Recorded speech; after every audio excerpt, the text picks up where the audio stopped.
विभाग, त्याचबरोबर उच्च तंत्र शिक्षण विभाग, आदिवासी विभागामधील शिक्षण संस्था, शाळा, त्याचबरोबर ओबीसी, BJNT, सामाजिक न्याय, विविध शासनाच्या विभागांमधील ज्या शिक्षणाच्या व्यवस्था आहेत, या सगळ्या शिक्षणाच्या व्यवस्थांमध्ये कुठेतरी एक प्रकारचा प्रश्न हा गेल्या काही वर्षांपासून निर्माण झालेला आहे. आणि तो प्रश्न काय फक्त शिक्षकांपुरता मर्यादित आहे असं नाही. तो विद्यार्थ्यांचा आहे, तो शिक्षकांचा आहे, तो पालकांचा आहे, शिक्षण संस्थांचा आहे, वेतनेतर अनुदान मिळत नाहीये.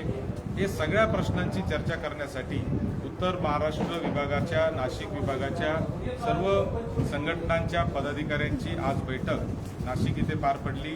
21 तारखेला शिक्षण आयुक्तांकडे पुण्याला या संदर्भात बैठक होणार आहे आणि गरज पडली तर 25 तारखेपासून मी स्वतः शिक्षण आयुक्तांच्या कार्यालयाच्या दालनासमोर मी त्या ठिकाणी धरणे आंदोलन करणार आहे असं मी त्यांना सांगितलं आहे.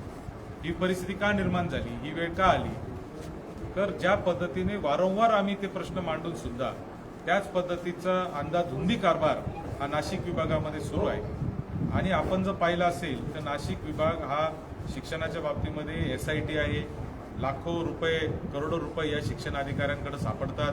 त्यांच्या घरी रेड पडतात. 1-1, 2-2 कोटी रुपयाचे रोख रक्कमा सापडतात.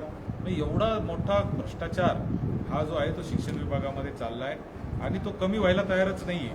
म्हणजे आज शालेय शिक्षण विभागाच्या उत्तर महाराष्ट्र विभागातल्या किमान 25-30% लोकांवर अँटी करप्शनच्या कारवाया चालू आहेत आणि किमान एक 10-15 लोक आज पण जेलमध्ये आहेत.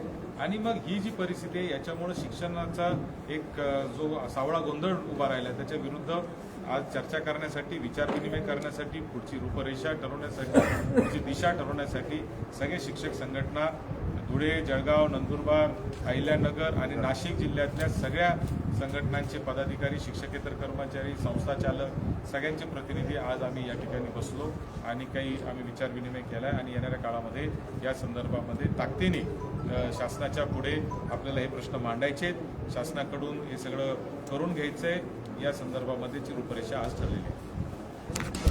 ठीक आहे.